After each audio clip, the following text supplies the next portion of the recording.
Hello, আসসালামু আলাইকুম। আশা করি সবাই ভালো আছেন। এই ভিডিওটাতে আমি ক্লায়েন্ট অ্যাভাটার প্রোফাইল নিয়ে কথা বলতে চাচ্ছি। তো প্রিভিয়াসলি আমরা অডিয়েন্স রিসার্চ নিয়ে ideal client Avatar, service strategy, example of ideal profile সেগুলো নিয়ে কথা বলেছি, ইন্ডাস্ট্রি মার্কেট রিসার্চ। তো এগুলো কমপ্লিট হওয়ার পরে আমাদেরকে একটা ideal client Avatar profile create করতে হবে। এবং আইডিয়াল ক্লায়েন্ট অ্যাভাটার শুধু যে একটা হবে তা না। আপনি চাইলে ৩-৪টা অ্যাভাটার বানাতে পারেন বা পার্সোনা বানাতে পারেন আপনার নিজের ক্যাপাসিটি অনুযায়ী যে আপনি কয়টা ইন্ডাস্ট্রির সাথে কাজ করতে পারবেন। ঠিক আছে? তো আসলে একটা আইডিয়াল ক্লায়েন্ট প্রোফাইল তৈরি করা মানে হচ্ছে আমার ব্রেনে একটা ডাটা দেওয়া যে আমি এই ইন্ডাস্ট্রির পিপলদের সাথে কাজ করতেছি এবং আমার এই পিপলগুলার স্পেসিফিকেশনগুলো এটা। এই জন্য হচ্ছে যে আমরা একটা আইডিয়াল ক্লায়েন্ট প্রোফাইল তৈরি করি। তো আইডিয়াল ক্লায়েন্ট প্রোফাইল তৈরি করার জন্য বেশ কিছু ডাটা আমরা অ্যাড করব। ঠিক আছে? যেমন আমি এখানে স্পেসিফিক কিছু ডাটার কথা অ্যাড করার কথা বলেছি। যেমন তার জেন্ডার কি হতে পারে, মেল হতে পারে বা ফিমেল হতে পারে বা বোথ হতে পারে, এইজ কেমন, লোকেশন কোথায়, জব সে কি রিলেটেড বিজনেস করে, জব করে, ইনকাম ব্র্যাকেট কেমন, মার্শাল স্ট্যাটাস কি, ইন্টারেস্ট কি, তার কি ইন্টারেস্ট আছে। তো টুলস দে ইউজ, তারা কি টুলস ইউজ করে, এক্সপার্টস দে ফলো, তারা কোন এক্সপার্টদেরকে ফলো করে। এই ব্যাপারগুলো আসলে জানার কিছু জিনিস আমাদের কাছে অনেক অপ্রয়োজনীয় মনে হয়। বাট এটা আসলে যখন আমরা রিসার্চ করতে যাবো তখন দেখা গেছে যে জিনিসগুলো কাজে লাগবে। যেমন আমার কোনো একটা ক্লায়েন্টের যদি আমি একটা ইন্টারেস্ট খুঁজে পাই, সে কি জিনিস নিয়ে সে তার ইন্টারেস্টেড। ঠিক আছে? তাহলে ওই জায়গাটায় গিয়ে কিন্তু আমি তাদেরকে নিয়ে স্টাডি করতে পারবো, তাদের বিহেভিয়ার নিয়ে আমি স্টাডি করতে পারবো। তারা কি ধরনের টুলস ছাড়া চলতে পারে না, কি ধরনের সফটওয়্যার তারা তাদের ডেইলি বেসিস ইউজ করে।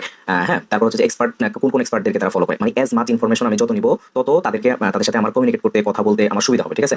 আমি একজন সার্ভিস হোল্ডার হিসেবে আমি একটা সার্ভিস দিব, শুধু যে সার্ভিসের কথাই তার সাথে বলবো তা না। ঠিক আছে? আমি একজন এক্সপার্ট হিসেবে এবং আমি তার ইন্ডাস্ট্রি এক্সপার্ট, যে ইন্ডাস্ট্রির সাথে আমি কাজ করবো, একজন ইন্ডাস্ট্রি এক্সপার্ট হিসেবে কিন্তু আমি তাকে অলওয়েজ তাকে সাজেশন দিব, তাকে বিভিন্ন ধরনের আইডিয়া দিব। ঠিক আছে? তাহলে তার সাথে আমার রিলেশনশিপটা বিল্ড আপ হবে ভালোভাবে এবং আমাদের কথা বলার অনেকগুলো ক্লু থাকবে। ঠিক আছে? শুধুমাত্র যে আমরা একটা নির্দিষ্ট স্পেসিফিক সার্ভিস রিলেটেড কথা বলবো তা কিন্তু না, তার সাথে আমাদেরকে তার ইন্ডাস্ট্রি বেসড কথা বলতে হবে। ঠিক আছে? এই জন্য আমাদের যখন একটা স্পেসিফিক ডাটা সামনে থাকবে তখন আমাদের প্রত্যেকটা জিনিস করতে সুবিধা হবে। যেমন আমি লিড জেনারেশন করতে যাই, আমি লিঙ্কডিনে মার্কেটিং করতে যাবো, ফেসবুকে মার্কেটিং করতে যাবো, তো আমি সেখানে গেলে আমি বুঝতে পারবো যে কাকে আমার ইমেল পাঠানো উচিত, বা ফেসবুকে গেলে আমি কার সাথে কানেক্টেড হওয়া উচিত, বা লিঙ্কডিনে গেলে আমার কার সাথে কানেক্টেড হওয়া উচিত, এবং তাদের সাথে যে আমি কথাবার্তা বলবো, আমি তাদেরকে যে মেসেজিং করবো, তাদের সাথে যে এঙ্গেজড হবো, সেই আমি এই এঙ্গেজগুলো কার সাথে হবো, কিভাবে আমি এঙ্গেজড হবো তাদের সাথে। এখানে এই টোটাল ব্যাপারগুলো তখন আমাদের এই জিনিসগুলো খুব কাজে লাগবে এই স্পেসিফিক ডাটা যখন থাকবে। ঠিক আছে? তো একবারে স্পেসিফিক অনেক সময় সবকিছু পাওয়া যায় না। একদম স্পেসিফিকের জন্য আমি যেটা বলেছি যে তাদের সাথে কথা বলতে হয়, বা তারা যে এক্সপার্টদেরকে ফলো করে তাদের সাথে কথা বলতে হয়। তো যতটুকু পরিমাণ একটা ডাটা নেওয়া যায়, ততটুকু পরিমাণ একটা ডাটা নিলে হবে যে আমি একটা স্পেসিফিক একটা ওয়েতে হাঁটতেছি। ঠিক আছে? যে আমি আমার সামনে অনেক ইন্ডাস্ট্রি আছে, অনেক অডিয়েন্স আছে, আমি এতগুলোর কাছে যাচ্ছি না, আমি একটা নির্দিষ্ট একটা স্পেসিফিক একটা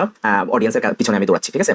পাশাপাশি যদি তাদের আইডিয়াল ক্লায়েন্টদের ওয়ার্ক, তারা কিভাবে কাজ করে, তাদের অ্যাট্রিবিউট কি, রুটিন কি, এটসেট্রা, এই ধরনের জিনিসগুলো আসলে জানা প্রয়োজন। কেন প্রয়োজন? যেমন আমি জানি যে আমার ক্লায়েন্ট শনিবার আর রবিবার কখনোই মেসেজ দিবে না। ঠিক আছে? মানে এটা একদম আনফরচুনেট যদি কখনো মেসেজ দেয়, কিন্তু সোমবার সকাল হইতে না হইতে তাদের আমাকে মেসেজিং করা শুরু হয়ে যায়। ঠিক আছে? মানে তারা ওই 2 দিন কিন্তু তারা একদমই কাজ করে না। ঠিক আছে? তো আপনার যে আইডিয়াল ক্লায়েন্ট আছে তার লাইফের হ্যাবিট কি, সে কখন কাজ করে, কখন কাজ করে না, তার রুটিন কি, এটসেট্রা যখন আপনি জানবেন তখন তার সাথে আপনার কমিউনিকেশনটা বেটার হবে, তখন তার সাথে কথা বলাটা ইজি হবে। মানে ওভারঅল আপনি যত তার সমস্যা সমাধান সবকিছু, মানে সমস্যা সমাধান হইতে যত কিছু আপনি যত বেশি বুঝবেন তত তার সাথে কাজ করতে আপনার খুব বেশি আপনি ফ্লেক্সিবিলিটি ফিল করবেন। ঠিক আছে? সেও আপনার সাথে কাজ করতে ফ্লেক্সিবিলিটি ফিল করবে। হ্যাঁ, যেমন আমি রাতের বেলা কাজ করি না, এটা আমার ক্লায়েন্টদেরকে কিন্তু আমি বলে দিছি যে আমি রাতের বেলা কাজ করি না। আমি যখন তাদের ওখানে সকাল হয় ওই সকালের মধ্যেই আমি তাদের কাজ ডেলিভারি করে দিই। যেহেতু তাদের রাত, এখানে আমার সকাল দিন, সেহেতু আমি দিনের বেলা কাজ করে তাদেরকে আমি আপলোড করে দিতেছি কাজগুলো তাদের সকাল হইতে। তো তাদেরকে আমার বলা থাকে যে আমি আসলে হয়তো রাত 9টা 10টা বা 11টা পর্যন্ত আমি অল্প স্বল্প টুকটাক কাজ করে দিতে পারবো। তো এইভাবে করে একজনের সাথে আরেকজনের যে একটা রুটিন সেট করা, তাদের সাথে যে কথা বলে তাদেরকে একটা কমিটমেন্ট দেওয়া, প্রত্যেকটা জিনিস আমরা যত বেশি রিসার্চ করে বাইর করবো তত বেশি আমাদের জন্য বেটার। যখন আমি আমার একটা আইডিয়াল ক্লায়েন্টের একটা অ্যাভাটার করবো, লাস্ট ফিনিশিংয়ে আমরা একটু বাহির করতে হবে যে যেহেতু আমরা তাদের সম্পর্কে একটা ভালো পরিমাণ একটা ডাটা দরকার, আমাদেরকে বাহির করে নিতে হবে যে তারা কোথায় অ্যাক্টিভ থাকে। ঠিক আছে? যেই ইন্ডাস্ট্রি যেই জায়গায় অ্যাক্টিভ থাকে ঠিক আমি সেই জায়গায় চলে যাবো। ঠিক আছে? যেমন ফিটনেস ইন্ডাস্ট্রি, তারা কিন্তু ফেসবুক আর ইনস্টাগ্রামে বেশি অ্যাক্টিভ। ঠিক আছে? এরকম আরো অনেক ধরনের ইন্ডাস্ট্রি আছে, যেমন B2B ইন্ডাস্ট্রি লিঙ্কডিনে বেশি অ্যাক্টিভ থাকে। ঠিক আছে? তো আমার ইন্ডাস্ট্রি কোথায় অ্যাক্টিভ, এই জিনিসগুলো সোর্স আমি বাহির করবো, এবং বাহির করে তাদেরকে স্টাডি করার জন্য আমি সেই সোর্সগুলোতে আমি প্রতিদিন ভিজিট করবো, প্রতিদিন কথা বলবো, প্রতিদিন তাদের সাথে এঙ্গেজ হবো। তাহলে এইভাবে করে আমি আমার যেই স্পেসিফিক যে আমার অডিয়েন্স তাদের সম্পর্কে আমি খুব ভালো করে ভালো একটা নলেজ আমার গেদার হবে। ঠিক আছে? আশা করি ব্যাপারটা বুঝতে পেরেছেন। ধন্যবাদ সবাইকে।